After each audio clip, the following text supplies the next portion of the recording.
I'm Rod Sterling. You're listening to the Zero Hour. Suspense. I'm the Whistler. Yours truly, Johnny Dollar. Who is it? The Fat Man. Presents The Man Called X. The Mysterious Traveler. Another journey into the realm of the strange and terrifying. I hope you will enjoy the trip, that it will thrill you a little and chill you a little.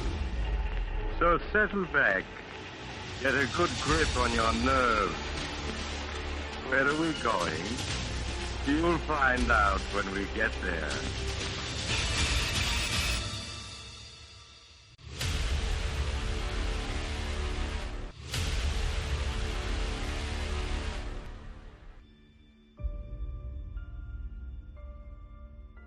Hello everyone, and welcome to Drama and Theater, brought to you by Duane Old Time Radio. Drama and Theater features some of the best programs from the golden age of radio, including Escape, The Fat Man, Suspense, The Whistler, Zero Hour, Yours Truly, Johnny Dollar, and many, many more. Before we start today's drama, if you enjoy what I'm doing, let me ask you to subscribe to my channel. Subscribing is 100% free, and you will receive notifications on new posts. Lastly, if you have a moment, write a short 1 or 2 sentence review or give a rating on your preferred podcast service. A positive review or rating would help me out a lot. And now, on to the drama. And thank you for your support, as always. We're going to start May with 2 episodes from CBS Radio Mystery Theater. Last time I played CBS Radio Mystery Theater, I didn't have the dates, but now I have the dates. And I promised you I would have the dates, and I came through with my promise, so there you go. The first one is titled The Pharaoh's Curse. It's their 67th episode. It first aired April 2nd, 1974. Then we have Die, You're on Magic Camera, which is a play on... I'm guessing it's a play on an old TV show from the 1960s and 70s called Candid Camera, and they would say, smile, you're on Candid Camera, which is a very, very popular show at that time, which was the precursor to a lot of these prank shows you see on TV nowadays that I don't personally like. But anyway, Die, You're on Magic Camera, 68th episode, April 3rd, 1974 is when it first aired.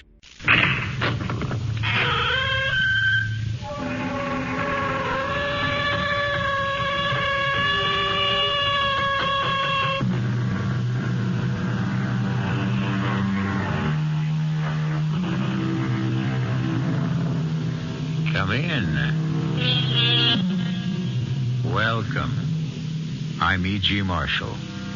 Welcome to the world of terrifying imagination, to the fear you can hear. For the 4 centuries before Christ, a remarkable combination of priests and monarchs established one of the most astonishing cultures in the world. The rulers were the pharaohs of Egypt, and they left an enduring series of monuments behind them. The Sphinx, the pyramids, the temples of Karnak and Luxor, and, most strange of all, their mummified remains, embalmed by a process lost to modern science.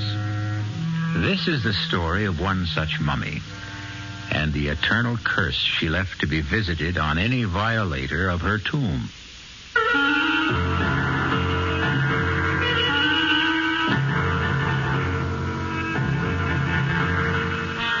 Our mystery drama, The Pharaoh's Curse, was written especially for the Mystery Theater by Ian Martin and stars Kim Hunter.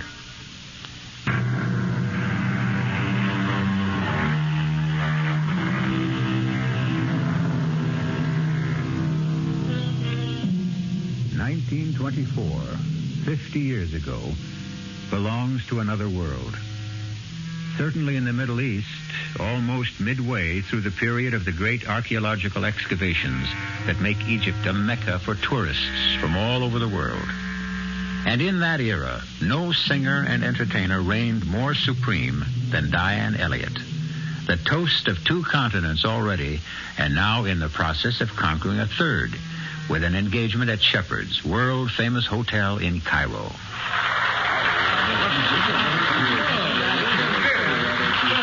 You will sing again, Miss Elliott? No, really. 5 encores is enough. Never enough with you. Asking for anyone is already too much. Of course, you must be tired. I know, but I don't want the audience to be. If you'll excuse me. Would you excuse me first? There is an old friend of mine here tonight who would very much like to meet you. Could I presume to ask if you would join him as he asked for a drink at his table? Who is this friend of yours? Sir Geoffrey Lanscombe. The famous archaeologist? He's still alive? I mean, well, he must He's quite old, but most active. Would you ask him to give me 10 minutes and then come back to my dressing room?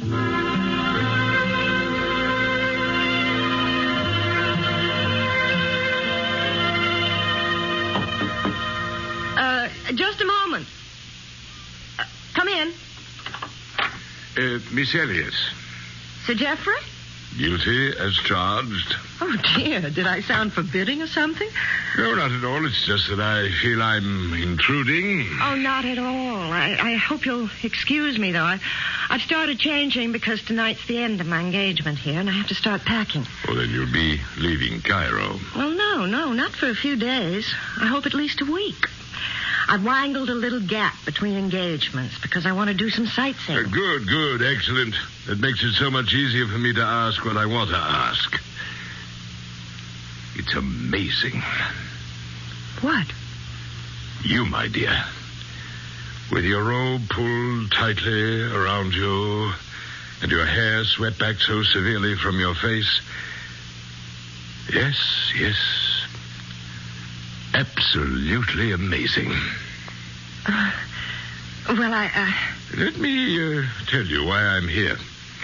Have you ever heard of the Princess Hasiba? No. Well, it's not too surprising. She was, you understand, a little before your time. Approximately 4,000 years. Hasiba, the gazelle-footed trailer of perfumed musk. Hasiba, the doe-eyed, radiant perfection of the 3 worlds. I thought you were an archaeologist, not a poet. Well, not I, my dear. That's Thotmes the Fifth, her husband, the Pharaoh. And he was right. She was, until then at least, the most exquisite woman who ever lived. And when she died, at 19, the Pharaoh was so crazed with grief that he stripped himself of all his wealth and turned it into jewels with which he filled her burial casket to the brim. She was buried with all the honors of a Pharaoh, and the door to her mastaba sealed forever with an undying curse. The mastaba? The burial chamber. And the curse? This chamber holds the jewels of my kingdom. Jewels beyond number and one beyond all price. Who breaks this seal forever seals his doom. He will walk no more among the living nor find his way among the dead. You almost make me believe that. Well, I almost believe it myself. Perhaps it's why I've taken the liberty of coming to you. I don't understand. Oh, why should you? Let me explain. 15 years ago, I discovered the small pyramid that covers the burial chamber. 3 times, on different expeditions, we have excavated with no success. This time, we have managed to isolate the mastaba itself, in spite of every kind of miserable luck. Cave-ins, men injured, crews deserting. But at last, within the next few days, I'm convinced the entrance will be found. Oh, how exciting, how wonderful for you. And Hasiba, I hope she isn't a disappointment. Was she really so beautiful, do you think? Incredibly. Her face shamed the shining sun, and the day was lit up by the light of her countenance. You know, you sound as though you'd actually seen her. I have. You have? Oh, yes, my dear. For every description fits you. Well, Sir Geoffrey, I'll have to admit that's about the prettiest compliment I've ever been paid. And the truth. Now, look. What is it? An ivory miniature of Hasiba, hand-carved. How beautiful. Exquisite. Isn't it? Perhaps now you can see, Miss Elliot, why I can easily believe in reincarnation. It's why I asked to meet you. I've devoted the best part of my life to unearthing this tomb. And I've come to be afraid of a curse and to believe profoundly in the power of good omens and luck. I need that luck. And I think I found it. I know you are my luck. Well, how can I help you? Come as my guest to the diggings for a few days. Open the chamber for me. I think your touch will ensure success. Out of so many, that's the greatest compliment of all. How can I refuse?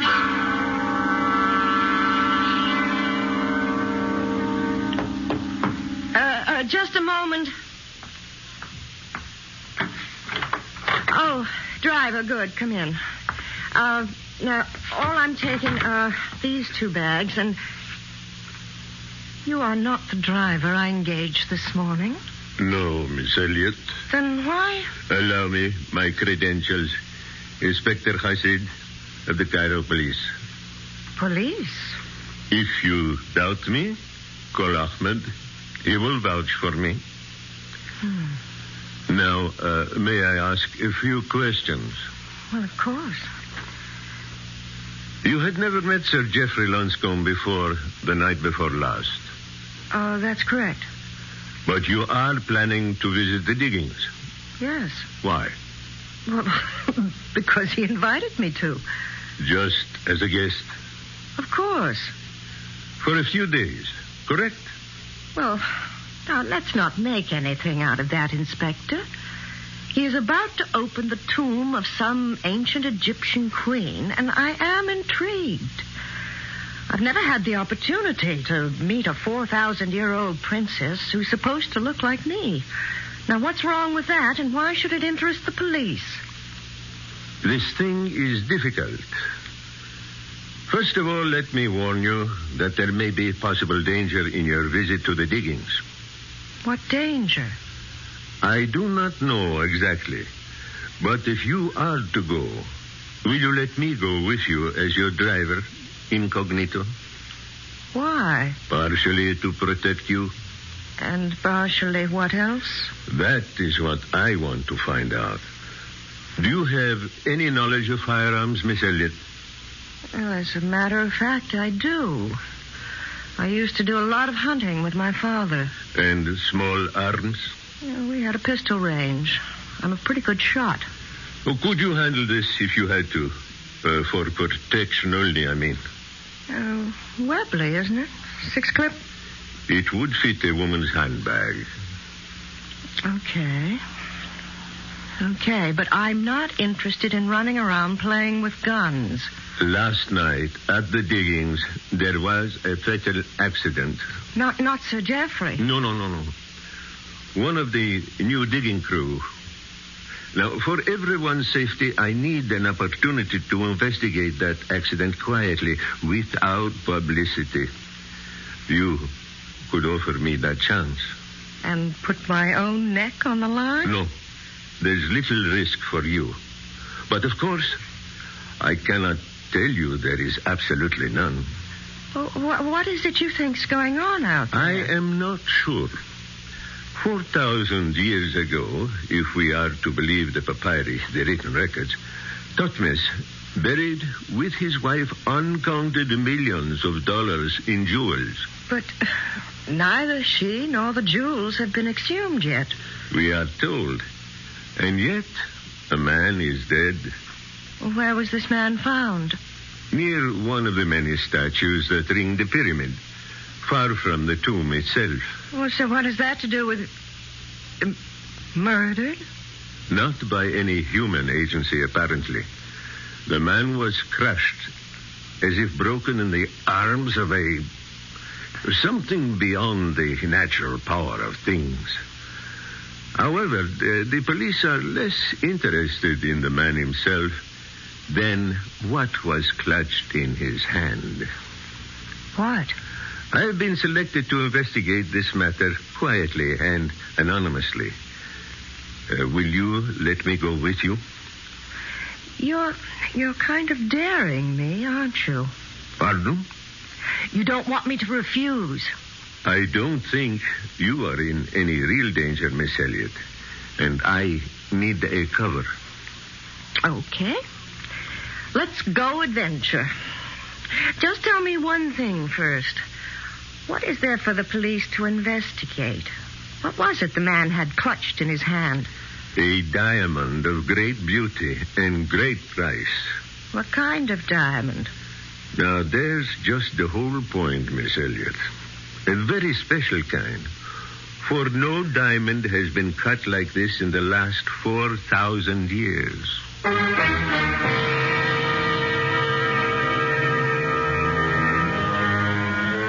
A tomb sealed fast for 4,000 years, where a princess lies in a coffin filled to the brim with precious stones of incalculable value. Could this diamond be from a tomb as yet uncovered, or was it some random discovery? And if it were, what inhuman agency, with a power beyond all human scope, mangled and destroyed the unfortunate man who found the strangely cut diamond? I'll return in a few moments with Act 2.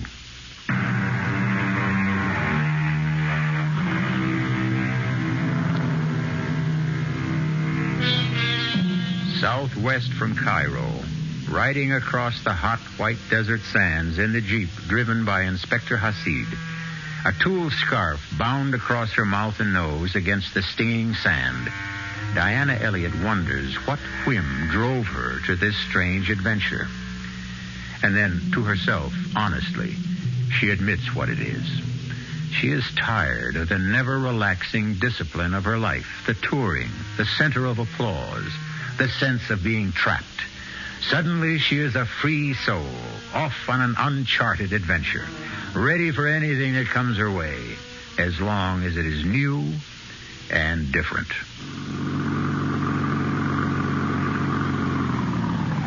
Miss Elliott. Oh, you know me? Yes, and you more than live up to what I've heard. Can I give you a hand down? Oh, thank you. That's more than a hand. Both. Brother, the old boy was right. About what? You. And our 4,000-year-old lady. Perhaps. But I'm not 4,000 years old yet. And I can stand by myself, Mr. Irving, John Irving. I'm Sir Jeff's assistant. He asked me to look out for you. Great.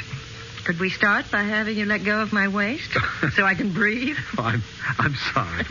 Where's Sir Jeffrey? I had to go into Cairo with the English mail and in connection with an accident we had here. Oh, yes, I know about that. You do? Yes, I read about it in the Cairo newspaper. Oh, well, let's get your bags and get you settled. Do not worry, Sahib. I will take care of them. Oh, fine, driver. Miss Elliott's go into the big tent with the canopy. You can bunk down with the crew over there. Any one of the 3 tents near the diggings. Very good, Sahib. You want to go freshen up, Miss Elliott? Oh, no. Everything is too new and strange and exciting. I want to explore. Okay. You want to walk over and have a closer look at the pyramid? I'd love it. If I'm not keeping you... No, you're not. I've been designated as the official reception committee for the afternoon. Tell me, have you found the tomb yet? Not quite, but we're close. We started to uncover what appears to be the entrance to the outer chamber this morning. The diggers are working on clearing that now. It's hard to believe. And we're almost there. 15 years ago, this entire pyramid was buried in sand. Sir Jeff uncovered it on the 2 former expeditions. What a tremendous job. What are these statues that stand along the bottom row of stones? Those are various Egyptian gods. Now, let's see, starting at that end. Thoth, the recorder. Horus, god of truth. Mot, goddess of justice. And Osiris, the king father himself. 2, 3, 4, 5. Hey, you missed one. This one in the middle. Oh, I'm sorry, so I did. I can't blame you. He's so ugly. That brutal, snarling face. What does he represent? That's Anubis, the jackal-faced god. Officially supposed, coincidentally enough, to be the greeter of the dead. I don't think I'd care to be greeted by that, dead or alive. What do you mean, coincidentally? Well, this is where an accident happened. You mean where the man was killed? You heard about that? Who told you, Sir Jeff? No, it was, my driver. Oh. Bad news travels fast in this country. In any country. Ooh, what a cruel, bestial face he has. What does greeter of the dead mean?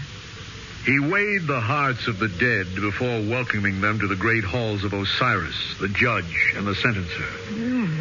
Oh, he's not quite as bad as he looks. Do tell. I think I'll have that hand down now. Oh, here you are. Watch it! Quick! Behind the statue. Let me shield you.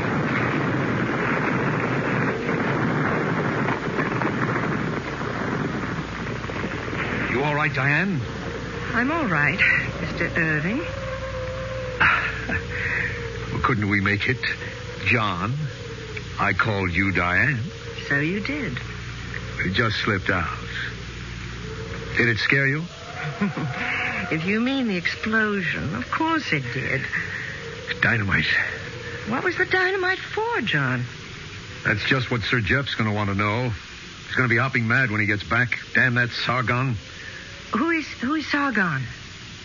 Our esteemed Egyptian colleague and so-called archaeologist who's been gumming up this expedition ever since it started. Gumming it up? Yeah, he resents all outsiders who come here on what he considers his territory. Well, you can't blame him, I suppose. It's his country. But just the same, the guy's pretty hard to take. For some reason, he wants that tomb to remain sealed. With that dynamite he set off, maybe he's just gotten his wish. Now, come on. I'll see you back to your tent so I can go find out just what damage has been done.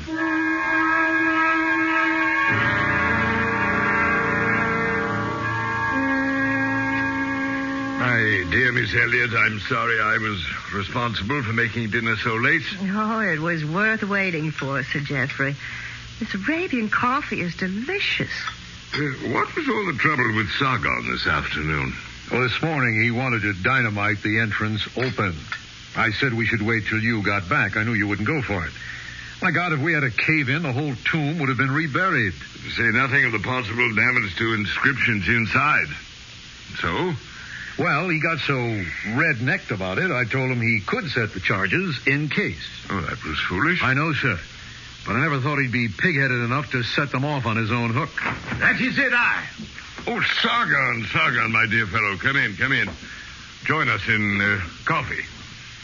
I do not break bread among my enemies. Or with the infidel. Now, wait a minute. No, Sargon. I know you're upset, but there's no need to be rude. I don't believe you've met our guest, Miss Diane Elliot. Ali Atman Ben Sargon, one of our most noted Egyptologists. How do you do? Your servant, Anissa.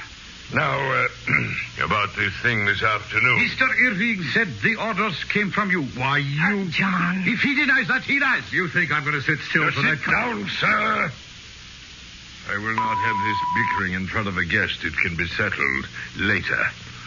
In the meantime, fortunately, there's been no damage of consequence, and the way into the tomb has been opened. No harm has been done. A great deal of harm has been done.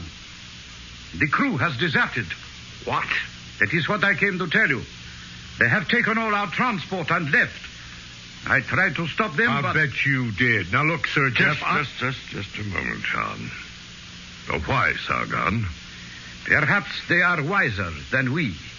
A small hole was blown through to the inside, and out of it, they say, comes swirling a fearsome Efreet that grew 10 times taller than a man, and belched a cold, freezing breath from his mouth that carried death in the air. They ran in terror from the ancient curse. They knew the stench of evil in the air. Well, that's preposterous.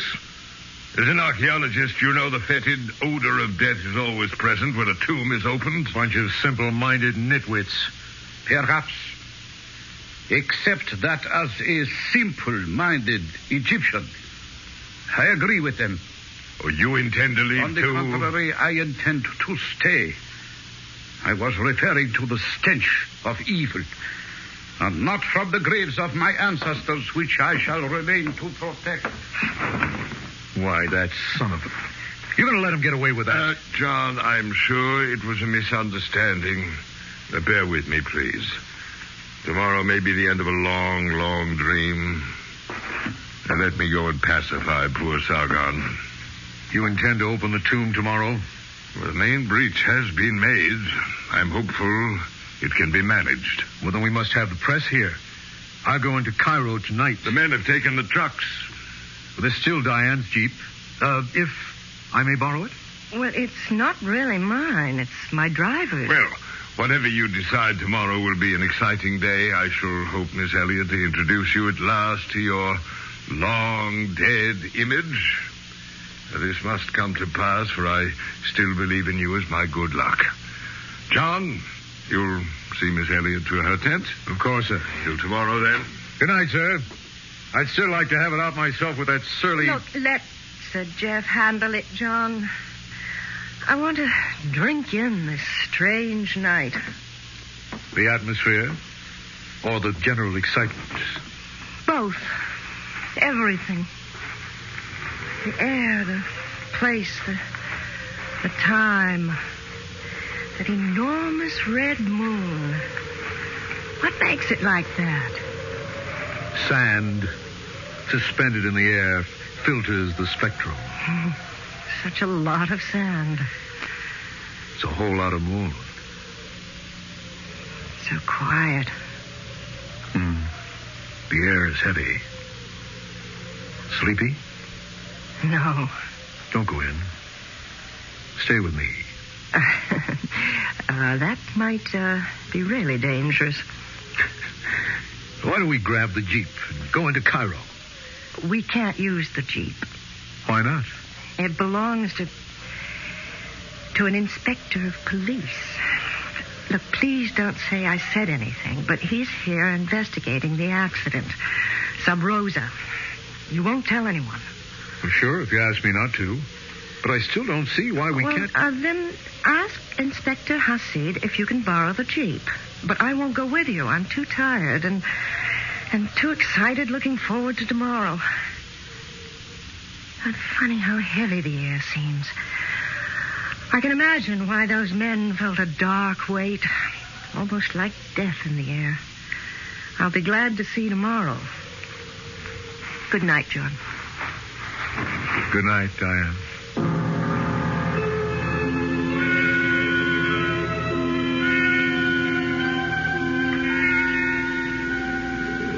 Diane? Diane? What is it? Are you dressed? Can I come into your tent? Yes. I was just starting to go to bed. What is it? Look, I don't want to alarm you, but the men were right. There is death in the air tonight. Well, what now? Oh, it's nothing to do with the legend. Totally atmospheric. A Simoom is on its way. We must race it back to Cairo.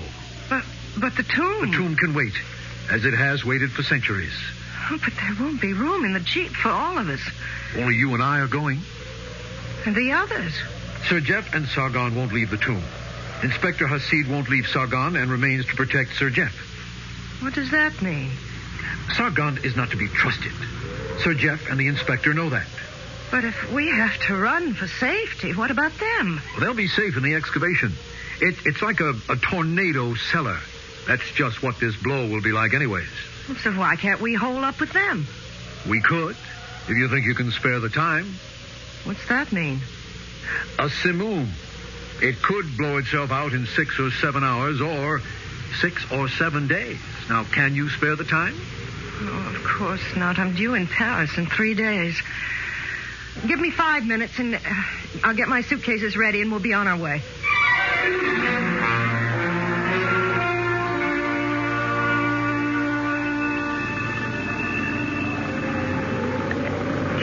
It's getting worse, isn't it? How far to Cairo? We're not even nearly halfway. Can you see? What's to see but sand, sand, and more sand? John, what's that? Ahead. Damn, the twister itself. Double right around on us. What are you doing? We can't hit into it. It would suck us right up into the land of Oz or the Arabian Nights. We've got to run for cover. Where? Back to the diggings, the only shelter. Just hold your seat and hope we can outrun it. Supposing we can't. Baby, this is one archaeologist who doesn't live in the past and is very interested in the future. Right here and now, we've got to hang on to the present.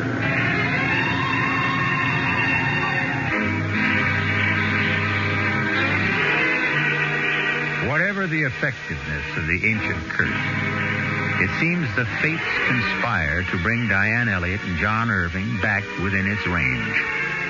And if the 4,000-year sleep of the delectable Hasiba is to be disturbed at last, on whom will the curse fall for disturbing it? On the men who planned and made it possible? Or on another woman who dared to challenge her beauty? I'll return shortly with Act 3.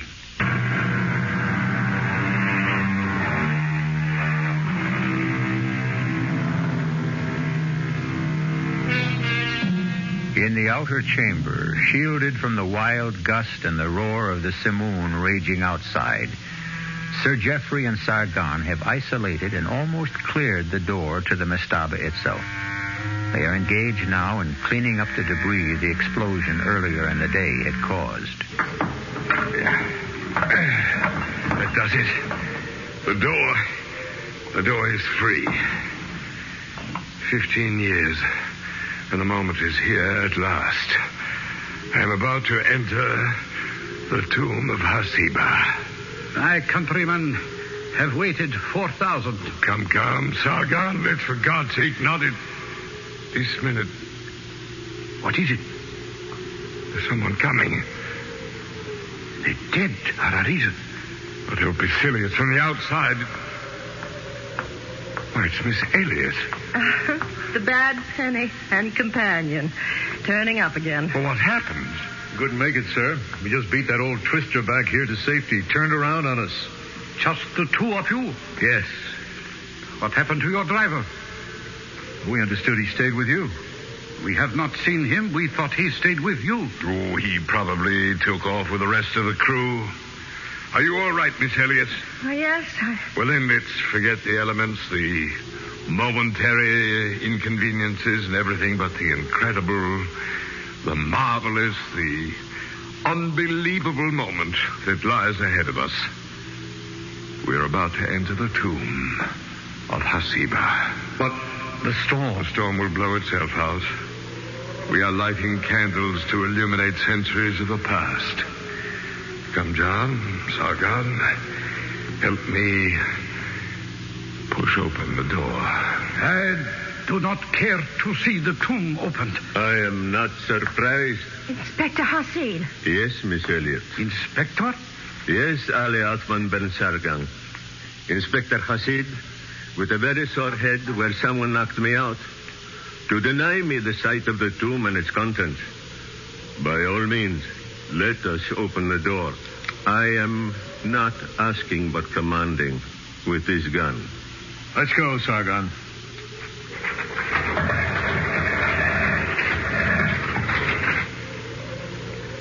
There it is.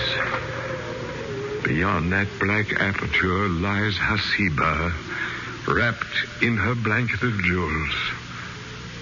Who shall be first to enter? The right is mine. The right is Sir Geoffrey's. Don't make me use my gun. This is a moment I dread as much as I desire. Who knows what lies in that dark cave?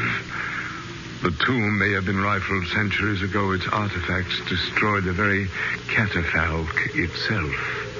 Vandalized. The curse was never idle. And then suddenly I am too old and afraid to enter. Diane, I brought you here as my luck. Will you risk it and enter first?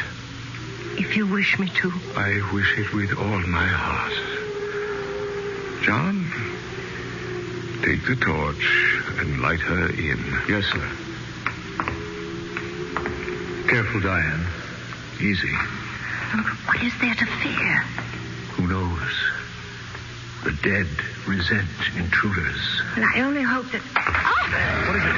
Something thrown beneath my feet. Look out, What happened, John? The door to the tomb swung shut. Well, can we open it? No. The counterweights locked it somehow. Hold up the torch. Why? There's an inscription inside the door. What does it say? But it would take time to decipher it.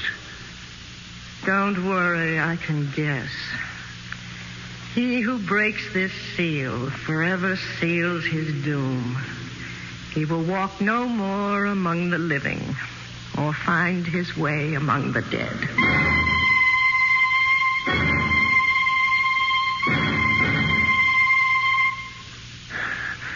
It's just what I was afraid of. Hopeless. The door can't be budged.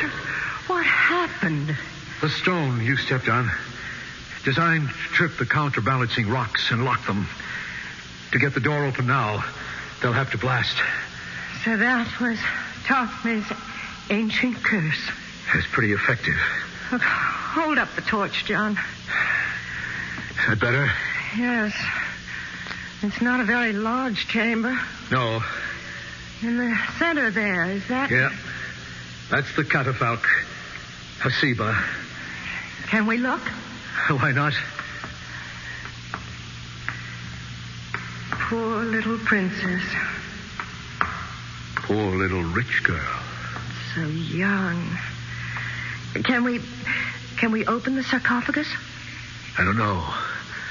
Somewhere there should be... Well, let's see. Ah, here. It's too heavy. As far as I dare slide it. Such a big coffin for such a little girl. But she is lovely. The face is only a death mask. Where are the jewels, John? The jewels that filled the casket to the brim. That's right. Evidently, old Tophmus regretted his generous impulse and sneaked in later and pinched his fabulous fortune. How? I don't know. What's the matter with the torch? I'm afraid it's going out. Well, can't we light it again? No. Lack of oxygen. We've got to get out of here. Haven't you any idea how? The catafalque itself. Let's have a look. But how? Where? It's just a simple box. Except here, at the foot of it. Carved in bas-relief. Oh, wait. Let me hold the torch close. Yeah, that's better. What is it? That face. The god you showed me outside the pyramid. With the jackal face. What's his name? Anubis. Greeter of the dead. But he has another name.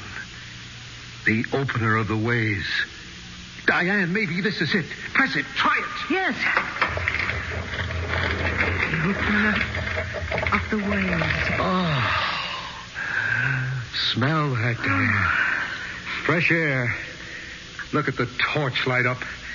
And there are steps beneath. We're free. I wonder, John. I wonder.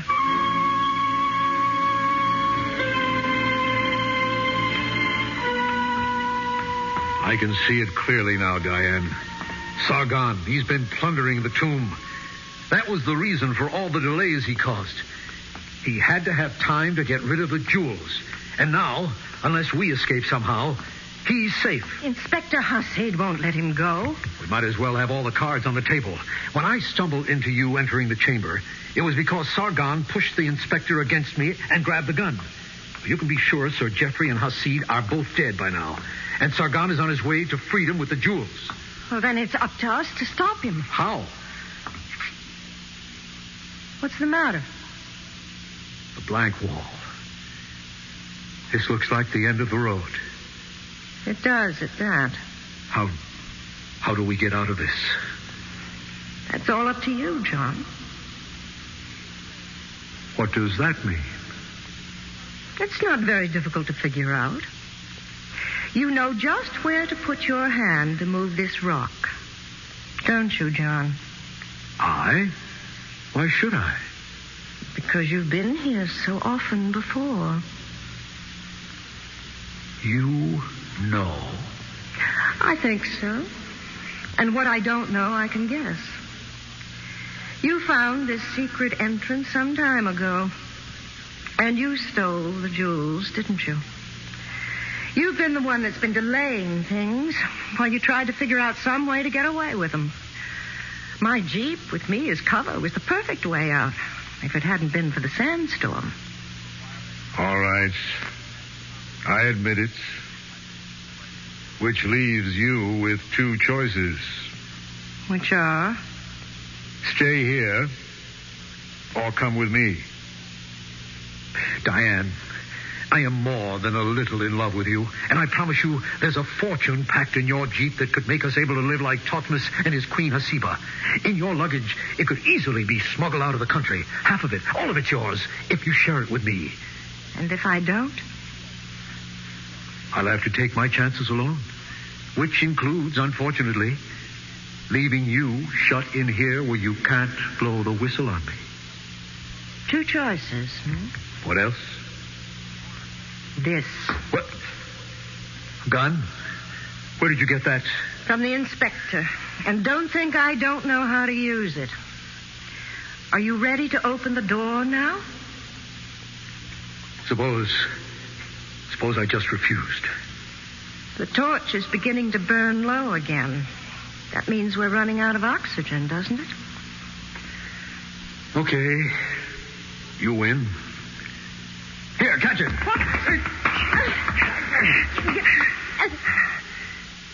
I hope I didn't hurt you.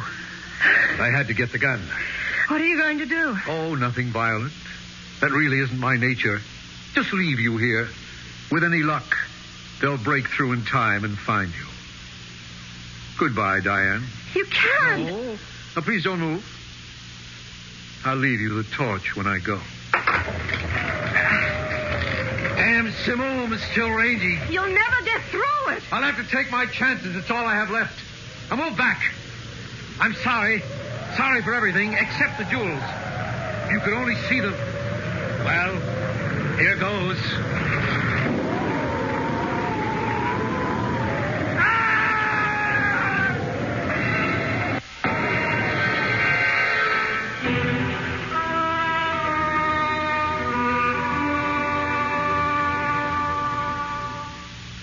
No.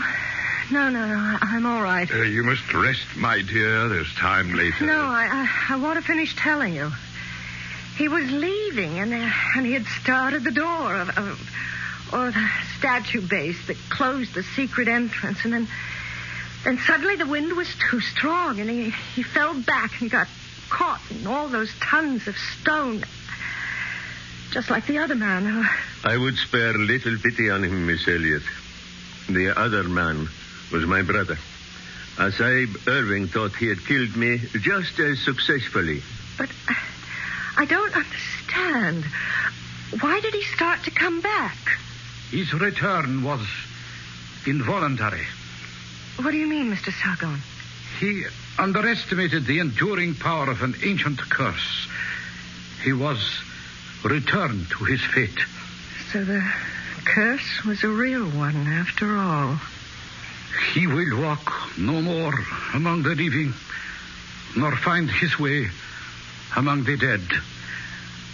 But, thanks to you, Miss Elliot, the ancient gods are satisfied, And the lady of whom you are a reincarnation will also be reborn.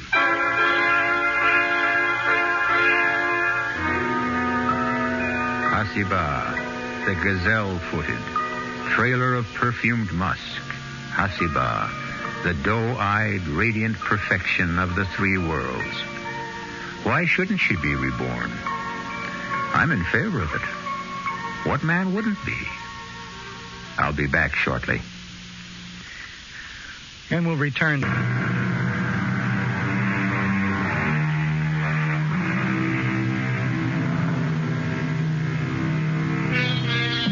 It was Nathaniel Hawthorne, one of our American greats, who said it. A grave, wherever found, preaches a short and pithy sermon to the soul. Let my comment on this tale be as brief. Let the dead past bury its past, nor pause too much to think on today. The future is what leads us on. If we march to any banners, let it be to those.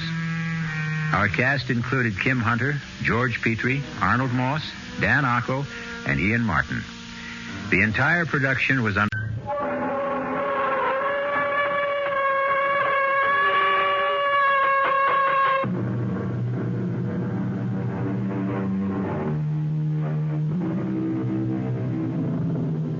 Come in. Welcome. This is E.G. Marshall, and you're welcome in my world where things are even stranger than they seem, and reality falls before truth. We've all heard that one picture is worth 1,000 words. But is this really true? A quick example. Would your sweetheart rather hear you say, "I love you," or look at your picture? But pictures have their place, as millions of camera fans all over the world will tell you. Listen as we hear about a strange and dangerous camera which brought tragedy to those who owned it. No, please don't hit me again. I told you I don't know it. Oh, no, there's no sense in you hitting me and hitting me. I don't know the combination. Please. I don't care about the camera. I really don't. I would tell you if I could, but Johnny changed the combination on the safe because he knows how I felt about it.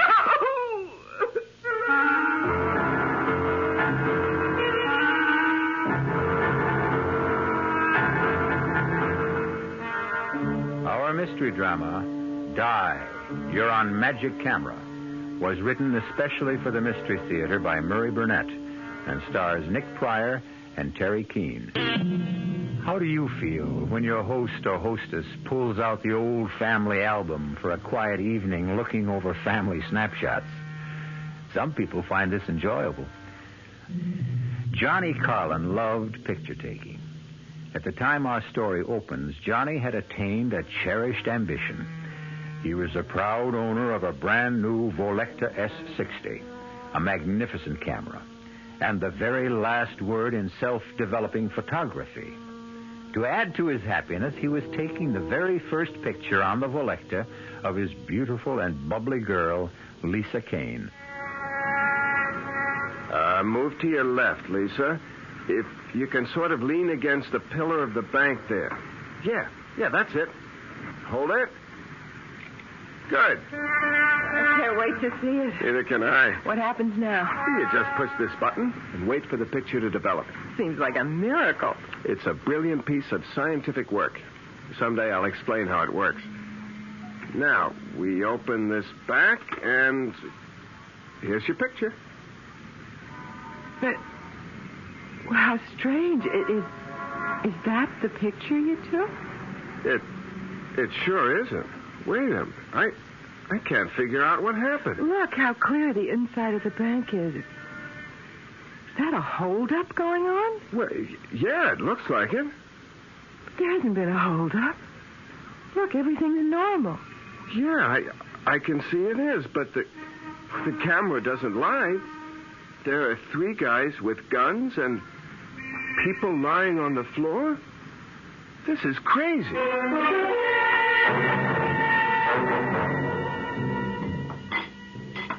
don't know what I did about breakfast before I met you, Lisa. You had coffee and Danish in some greasy spoon. Remind me to chalk up another reason for us to get married. It'll be more convenient for me to have you in my kitchen than for me to come over to your place every morning. I'll remind you. Hey, Lisa, look at this. Intercoastal Trust held up by 3 bandits who escaped with $30,000 in cash and negotiable securities. Johnny, isn't that the... That's the bank where we stood when I took that picture. What does it mean? Hand me my camera. Here. It beats me that this is a perfectly ordinary Volecta. Well, could it have been just a freak thing, some kind of a crazy mix-up? You tell me how this camera could take a picture of a holdup in a bank that hadn't happened yet. Can you explain that? No. Why don't we just forget about it?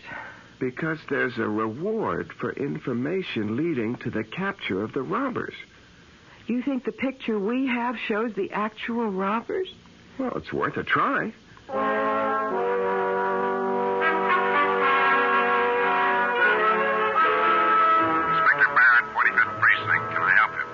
Yeah, I'm calling about the Intercoastal Bank robbery yesterday. I think I have something that'll help. Thank you for calling. What do you have? Well, I can't tell it over the phone. Why not? Because it's a photograph. A photograph? Yeah, I was taking a picture of my girl outside the Intercoastal Bank yesterday, and somehow I got a picture of the holdup. Where are you now? My office is 1 Central Park South. I'll be there in an hour. The name is Carlin Communications. I'm John Carlin. See you in an hour, Mr. Carlin, and thanks. You didn't say anything about the reward. There's time for that when I get him in the office. You expect anyone? No. You'll forgive me, but the door was open. What, that's impossible. I always double lock that door. We're all forgetful at times. You're John Carlin. Who are you? My card. Volecta Camera Corporation, Nicholas Scarlett, sales representative. Yes, Mr. Scarlett? I'll come straight to the point, Mr. Carlin. Our records show that you purchased a Volecta S60 on the 27th of this month, correct? That's right. Well, it was our mistake. No question about it. A very grave error. That model was sold to you by some stupid clerk. It is an experimental camera that should not be on the market. So, since it was our error, we are going to give you your choice of any 2 Volecta cameras you wish, including our motion picture line, when you return the experimental model. Fair? What kind of experiments were you doing with this model? Not my department, Johnny. I'm just here to get the camera back. Well, suppose I want to keep the camera. Why would you want to do that? Suppose I did. Bad move, Johnny. I wouldn't advise it. You mean there's a chance that the Volecta people might try to grab it sometime? Rip me off? Oh, never. You paid for the camera. It's yours unless you return it voluntarily. That's the rule of the company, and that's the way it works. Now, what do you say? Do we have a deal? I'd like to think it over. Oh, sure thing.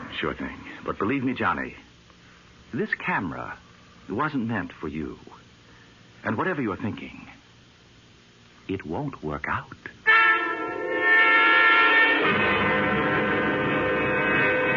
When did you take this shot, Mr. Carlin?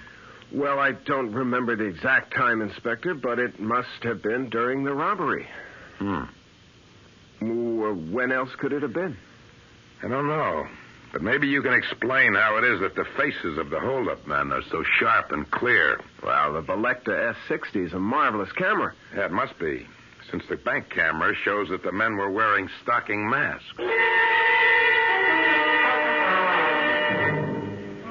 Johnny, I don't know what you're trying to prove, but I've got to get out of this hotel lobby. Can't figure it out.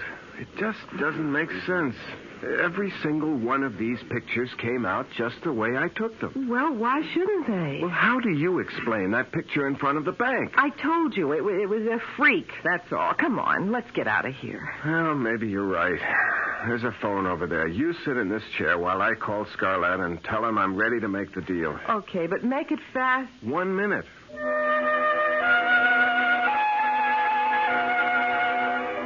Selector, good afternoon. Mr. Scarlett, please. Who? Mr. Nicholas Scarlett, sales representative. Oh, I'm sorry, we have no Mr. Scarlett here. No, you must have. I have his card right here. It says Nicholas Scarlett. I'm sorry, sir. There's no Mr. Scarlett working for us. Is it all set? Can we go now? Volecta never heard of Nicholas Scarlett. He doesn't work for them. What? Well, that's impossible. He offered you... He's a phony. He just wants the camera. I've got to figure this thing out from every angle. Johnny, I'm tired and I'm hungry. I just want to get out of this hotel. Okay. On our way out, I just want to take one more shot. Johnny, that's an empty passenger elevator. I can see that. Okay, there. Now let's go. We'll look at what comes out in the restaurant.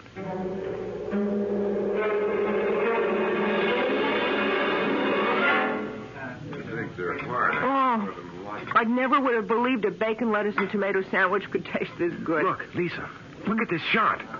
What, the empty elevator? It isn't empty on this picture. Look. Johnny. Oh, Johnny, I'm frightened. Lisa, you've got to help me find the girl in the picture. Johnny, I want you to throw that camera in the river. And just forget about what's going to happen to that girl in the picture with the knife at her throat? How do we know it hasn't happened already? Honey, I've been through that with you. The first picture showed a robbery that was going to happen, and it did. Now we have a girl and a man in a hotel elevator, and the guy has a knife at her throat. We might be able to stop that from happening. Oh, we don't even know who she is. She's probably a guest at the hotel. One of the desk clerks should recognize her picture if you show it to her. This picture? I can't show them that. No, of course not. But I can crop it so that the man with the knife Johnny, is out. It's no use.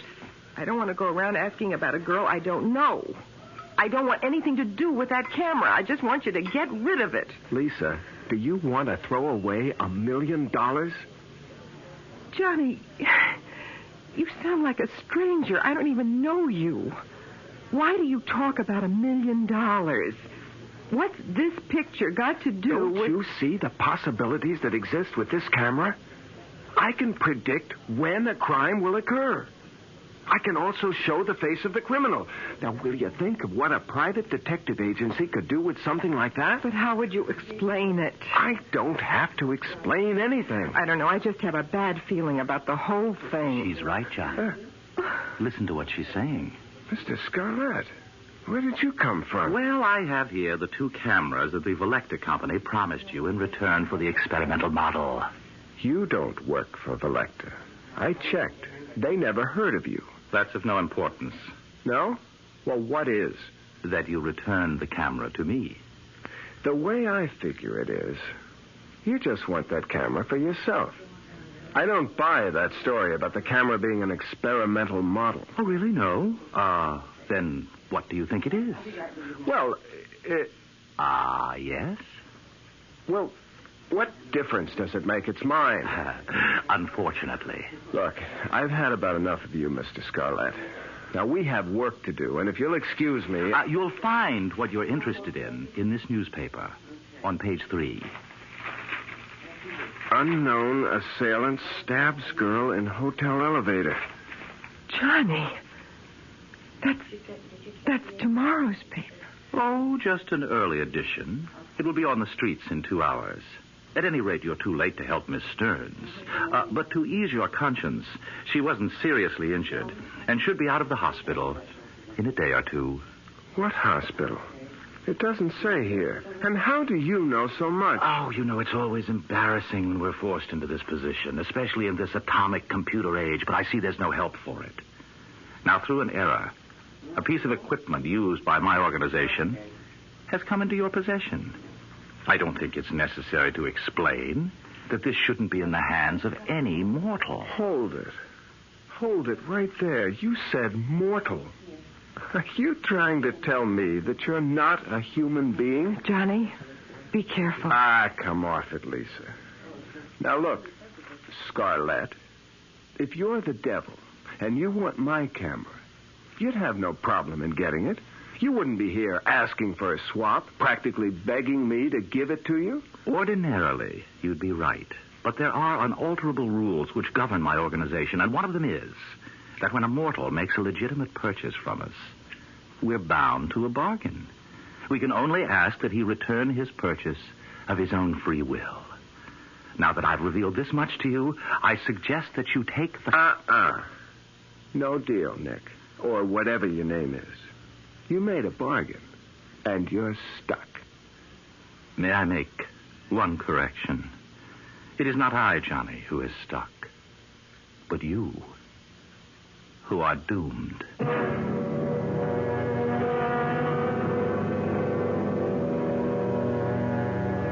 I don't suppose there's one of us who hasn't thought of what they'd say or ask if they really had a conversation with the devil. You know, I like to believe that most of us have at one time or another, but that we somehow either didn't recognize him or didn't believe him.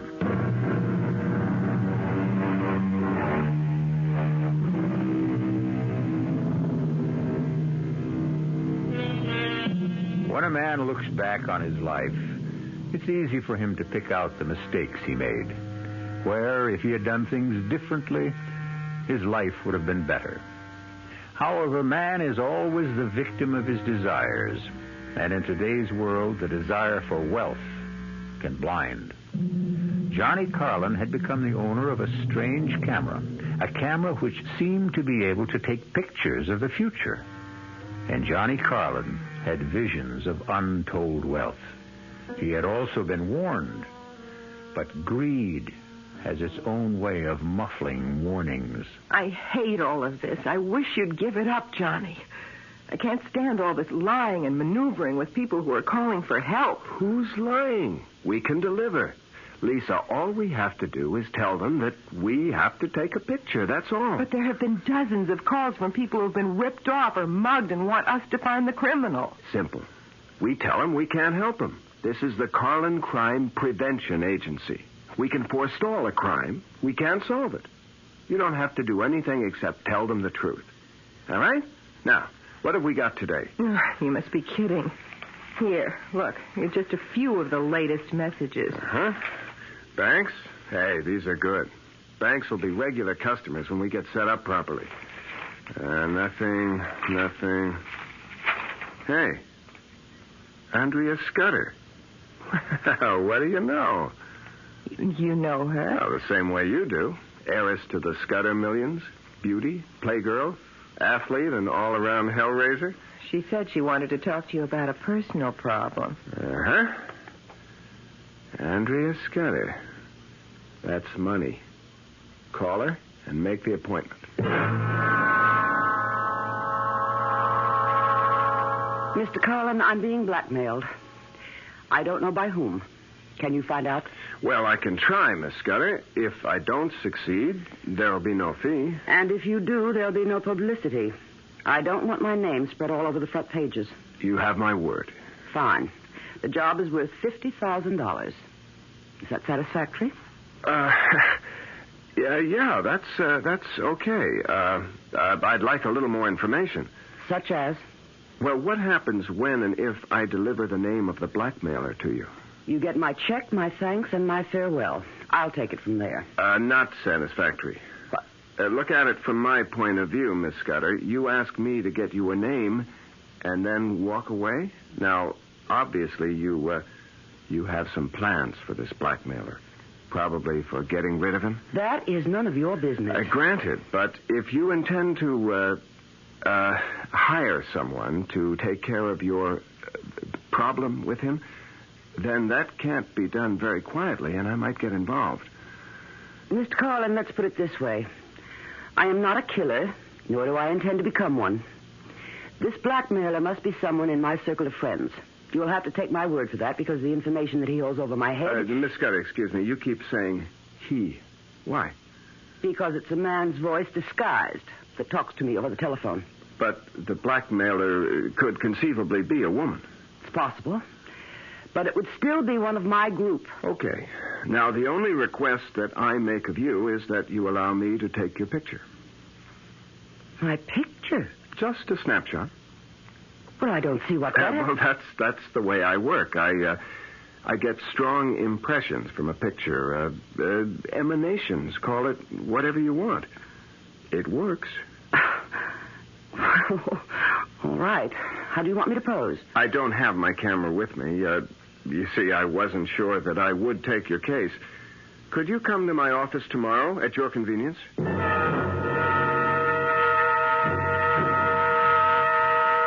Full face, if you please. Whatever you say. Thank you. That's it? That's it. Thank you for coming to the office. Well, what happens now? Well, I'll study the picture and hopefully get some vibrations which will enable me to name the blackmailer. How long do you think it will take? Not long. I may be in touch with you this afternoon. All my instinct tells me that this was a waste of time. But if it doesn't work, it'll cost me nothing. Exactly, Miss Scudder. See you later. I hope. You will, Miss Scudder. You certainly will. Lisa? Yes? She's gone. Come on. We'll see what the picture looks like. I don't know what you expect to come out of this. What is it? She said she wouldn't. She said she wasn't a killer. Who's the man? I've never seen him before. But from the looks of this picture, she's pumping a few bullets into the blackmailer.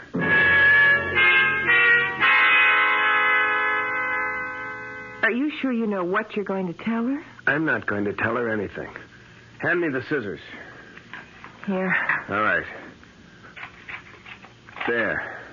Now, all we have is a picture of the blackmailer. I'll take this up to her and say, here's the man who's been blackmailing you. Give me a check for $50,000, please.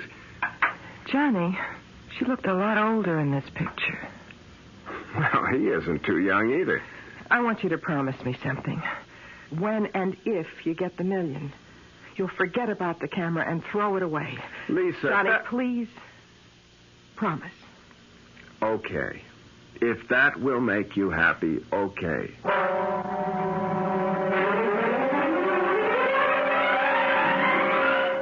Come in, Mr. Carlin. I must say you work fast. The picture did the trick. Yes? And you have the name? No. But I have his picture. His picture? Here it is. You can probably put a name to it.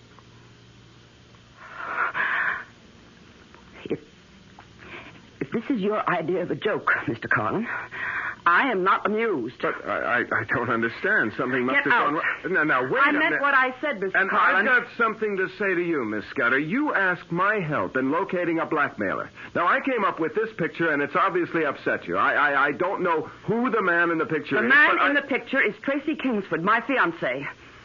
Your fiancé? Exactly. And I know he isn't the blackmailer because he could and will have half of everything I have when we marry next month. But... Now, I don't know what your purpose was in showing me this picture, or even how you got it, but this picture of Tracy, he isn't this old. Where did you get this? Well, maybe it isn't your fiancé. Don't be ridiculous. Where did you get it? Well, I'm afraid that's confidential. I want to know why you thought Tracy was the blackmailer. Miss Scudder, I told you, I will pay for the information. What is your price? If I decide to tell you, it won't cost you a penny, but I'll have to think it over.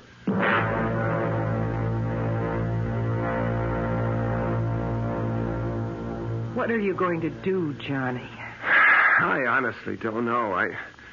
I've learned one thing, though, about this camera. Yes, so have I. It's best to use it with places or institutions like banks or jewelry stores rather than with people. It's wrong for you to have it and even worse for you to try to use it. Now, Lisa, it can't do me any harm.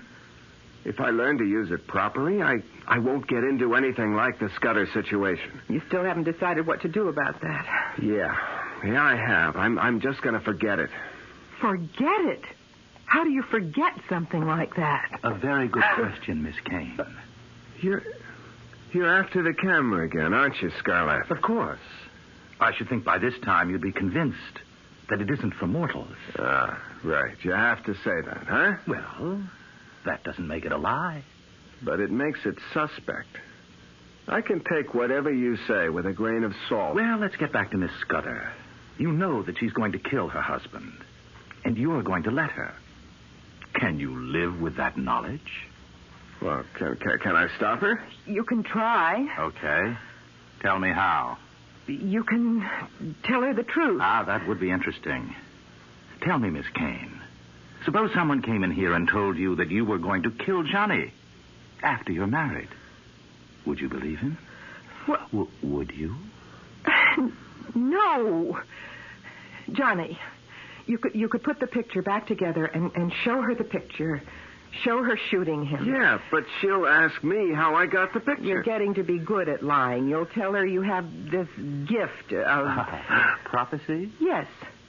That somehow when you take pictures of people, it shows the future somehow. That you've only recently discovered the gift. You could tell her that. Oh, interesting. Look, we don't need you here. You don't know how wrong you are. Why don't you just give up? I'm not going to give you the camera. That's final? You can bank on it. All right. Then I'll ask you for a favor, and I give you my word. You won't regret it. Yeah. Well, what is it? Permit me to take one picture. What for? As a favor. No deal. Once you get your hands on the camera... Johnny, I give you my solemn promise that I will take only one picture and immediately return the camera to you. Well, why should I believe you? Because I've already told you that I can only get the camera from you if you give it to me. I cannot trick you. Johnny, please, let him. Well, all right. So long as it's clearly understood that you're only taking one picture. Understood. All right. Lisa, get the camera. Right away. Wait a minute. What picture are you going to take? That wasn't part of our bargain. The only right you have, Johnny, is to keep the camera and destroy yourself. That right has been granted to you. Here's the camera, Mr. Scarlett. Thank you. No, wait a minute. Not so fast. I told him... Thank you. And here's your camera, Johnny. Well, what about the picture? You just snapped something at random. Oh, the picture, Johnny. The picture is mine. I hope that I will not have to show it to you.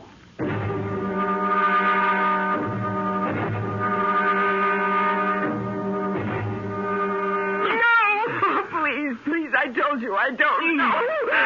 Please, there's no sense in your hitting me. I don't know the combination.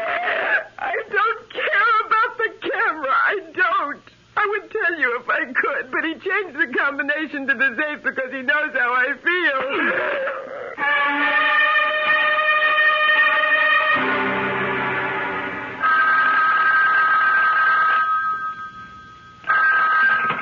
Hello? John Carlin? Speaking. Inspector Barrett. Remember me? Oh, yeah, Inspector. You know a girl named Lisa Keane? Well, of course. She's my fiancée, and she also works with me. Well, forgive me, but I've been through this before. I've got the kind of news that can't be broken gently. What is it? Something happened to Lisa? She was beaten up. Badly. She's in the emergency clinic at City Hospital, and she's asking for you.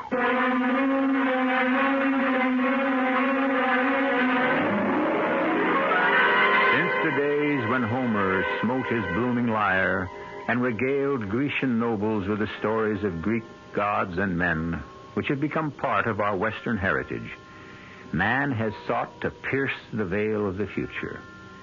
And ever since those days, from Cassandra on, man has consistently ignored the words of prophecy, no matter from where they came. Now, Johnny Carlin has been given more than a warning. Whether he heeds it or not, we'll find out.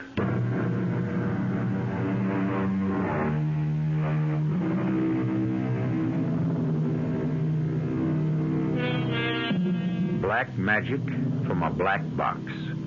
A seemingly ordinary camera purchased by Johnny Carlin has turned out to be anything but ordinary. In fact, it has the capability of depicting future crimes which will be committed by or against the people photographed. The camera has brought Johnny a lot of money, a lot of notoriety, and a lot of trouble. Lisa Kane, his fiancée, is in the emergency clinic of City Hospital because she has been brutally beaten. You got here fast, Carlin. Where is she, Inspector? One of the rooms down the hall. She's been asking for you. All right, let's go. Any idea why she was picked on? No, wasn't it an ordinary mugging? Hardly. She was attacked in your office, and nothing was taken from her purse. Johnny, I want Johnny. I'm here, Lisa. I'm right here. Oh, Johnny, they wanted the camera. They knew it was in the safe. Now, don't try to talk now. Please, let me. I want to tell you. Did you see their faces, Miss Kane? Yes. You think you could recognize them if I showed you some pictures? Inspector, look, I don't think she's in any shape. Johnny, get rid of the camera. Get rid of the Is this camera. the same camera that took the pictures that nabbed the men who robbed the Intercoastal Bank? Inspector, look, you can tell she's in pain. Doctors say she's going to be all right. Now, what about the camera? Well, this isn't the time or the place. This is the time. You want to find another place? It's okay with me.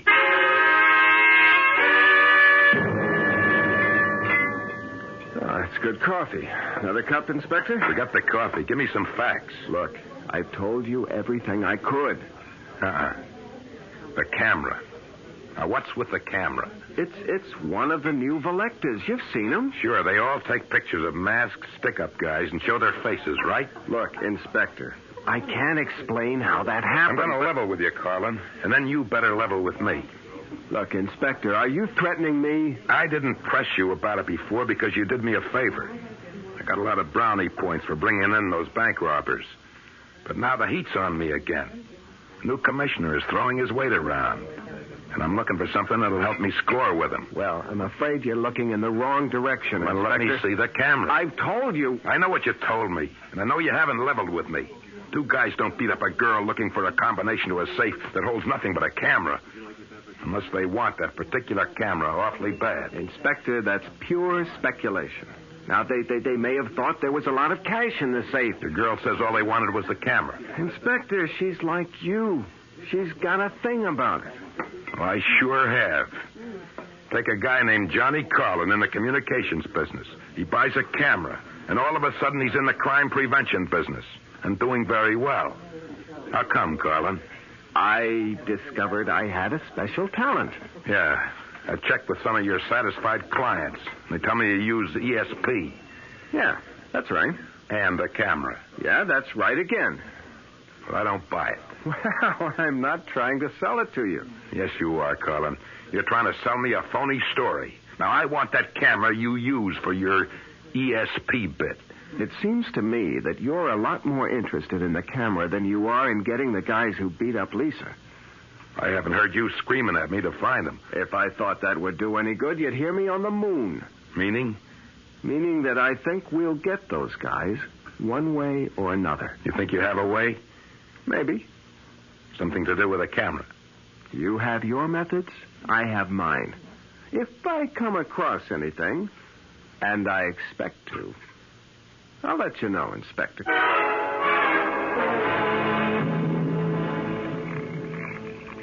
7 left, 3 right, And all the way past 0 to the right, to 4, and then 11 to the left. Scarlett, you stole it. Oh, Johnny, when are you going to start believing me? I told you, it's against the rules. What are you doing here? I came to help. Well, I don't want your help. You're not interested in finding the man who beat up Lisa? Well, I don't need you. Of course. You have the camera. May I remind you that it only works in the future, not in the past. The crime on Lisa has already been committed. And that's all you came here for? And to give you this snapshot. Remember the one I took in this office when you lent me the camera? Let me see it. Here it is. These are the guys. Here they are. It's a perfect picture. Excuse me. Where are you going? I'm going to show it to Inspector Barrett. He'll be able to pick up these hoods in no time. Of course. And what do you tell him when he asks you where you got this picture? He'll be more determined than ever to get his hands on the camera. Well, then, why did you snap it? Wait a minute. You knew it was going to happen. Why didn't you warn her? Which question do you want answered? Both of them. Neither of them. Look, I don't know. I just want to do something. Johnny, give me the camera. All right. Look, I'll make a deal with you. That's what I'm here for. Which 2 cameras of the Volecta line do you want? Yeah, you're pretty sharp, all right. I'll give you the camera for $1 million. Sorry, Johnny. I can't make that deal.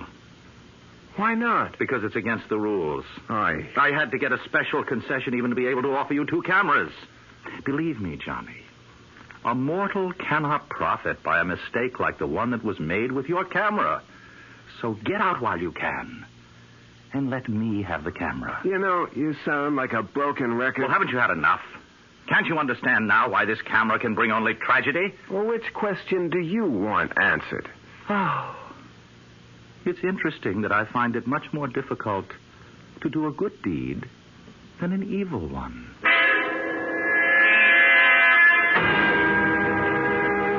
I'd like to know what makes you think you can pick out these mugs, Carlin. You've never even seen them. Yeah? Well, what have you got to lose, Inspector? Time. I could be showing these mugshots to your girl. She's the one who saw them. You looking for someone you know? I'm just looking for a couple of faces. I think... Wait a minute. Yep. Here you are. Here are your men. Joe Horn and Spence Vogel. Are you sure? I'm positive. How do you know? What happened since I saw you at the hospital? Will you stop asking questions and pick these guys up? What if you're wrong? I look like some kind of... I'm not wrong.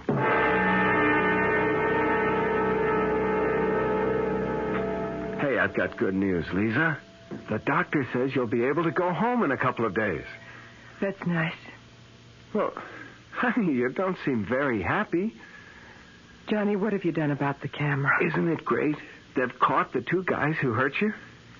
So you've still got the camera. Look, Lisa... Hello. It's for you, Inspector Barrett. Barrett? How did he know I was here? Thank you. Hello? Carlin, I want you to meet me in your office as soon as possible. Well, why? What's up? I'll tell you when you get there. Be there. What did he want? Well, he wants me to meet him in my office as soon as possible. Johnny, please don't go. Oh, Lisa, why not? You just got here. Look, if I go now, I can finish with Barrett and get back and spend an hour or so with you before I get thrown out. Inspector, I never really thanked you for getting those 2 guys. That's what I came about. What, to get thanked? In a way. I want that camera. Inspector, look, you must be losing your marbles. I told you... Now, listen to me, Carlin, and listen good. I put 16 years of my life into the police force, and they've just transferred me to Staten Island. Me, Inspector Barrett, sent to... Well, you get the idea.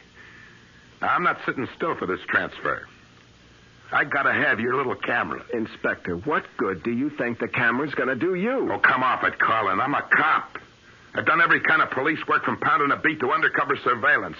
And never have I heard of a guy who could predict crimes and name the criminals. And you can't either, Carlin. Oh, well, wait a minute. I never said I could. You can't. But you got some kind of newfangled device on that trick camera of yours, and I want it. It's going to make a big difference to my career. Look, Inspector, I'm sorry about the transfer, but it's upset you. Now, you're dreaming. You don't believe for a minute that I've got a gadget on a camera that can look into the future? That's just what I believe. It's the only thing that makes sense. All right. Now, suppose I prove it to you. How? I'll show you the camera. Fine. You'll look at the camera, and if you know anything about cameras, you'll see that it's a perfectly ordinary Volecta S60 with no extra gadgets on it. That's why you keep it in a safe. Here, Inspector. Look for yourself. You see? A plain Valecta. No gimmicks. Nothing. What did you leave in the safe? Nothing. Take a look. I will. All right, now you satisfied? No. I think I'll take a picture. Now, Inspector, you're being childish. What's your beef? I'll just... Now, give me the camera. Back off, Colin. No, come on. I said give me the camera. Colin, I warned you. I warned you, Colin. Now get up. On your feet. Colin. Colin. Good Lord. He's dead.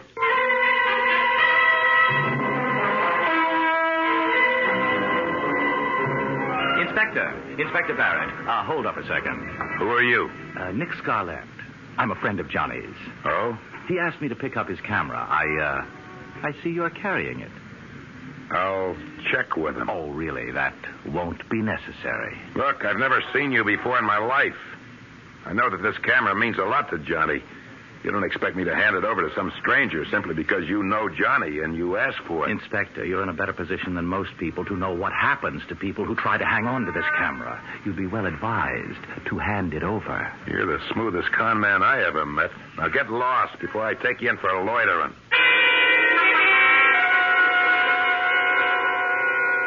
Now, come in. Sit down. Make it fast, Barrett. What do you got? Commissioner, this camera is the greatest crime prevention device that's ever been invented. What? Barrett. Please, Commissioner, listen. You must know that I came up with the guys who stuck up the Intercoastal Bank and those mugs who beat up that girl in the office of the Carlin Detective Agency. I know that. I did it with this camera. And look, I'll prove it to you, Commissioner. I'm going to pull a picture out right now. Here. I'm going to pull it out and lay it on your desk. That's not going to prove anything. Here, you just look at it. And then tell me what you think of this camera. Well, you convinced? Yeah. You've convinced me, Barrett. Francie, you and Sergeant White come on in here. I want to put Inspector Barrett under arrest. Arrest? What's the charge? Murder 1.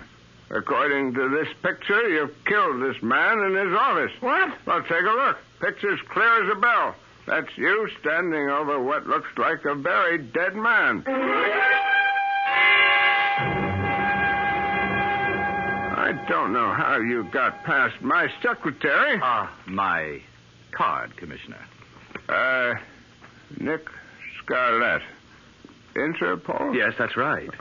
You see, Commissioner, we've been after that camera that Barrett handed you for the past 2 months. Now, look, Mr. Scarlett, you're not going to tell me that Interpol... The camera was used to smuggle heroin. Oh, yes. Very clever arrangement behind the shutters. Very clever. I'll give you a receipt and take it along if you don't mind. No, not at all. Just as long as you leave me the picture that Barrett took when he was killing Johnny Carlin. Oh, Commissioner, that will be my pleasure.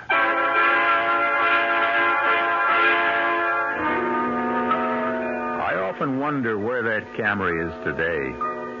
Sometimes I think that it may be used by St. Peter when an applicant stands at his gate demanding admission to heaven. Perhaps St. Peter pulls out a picture which would effectively silence a sinner who hadn't been caught by the law here on earth.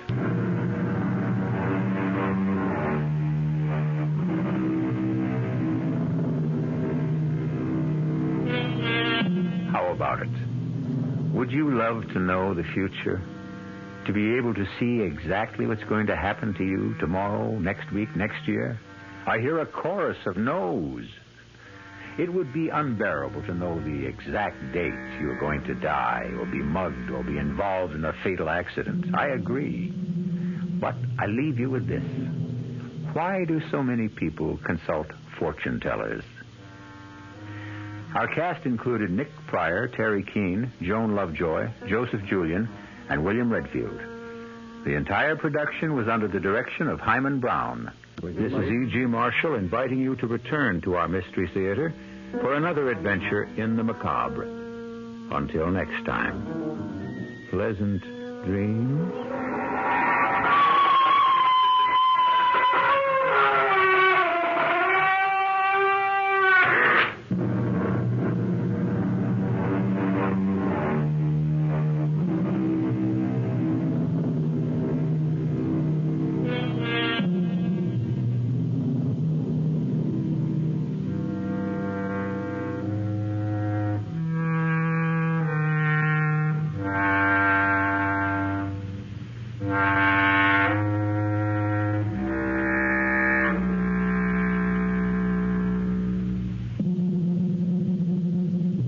The preceding Mystery Theater program was furnished by the CBS Radio Network.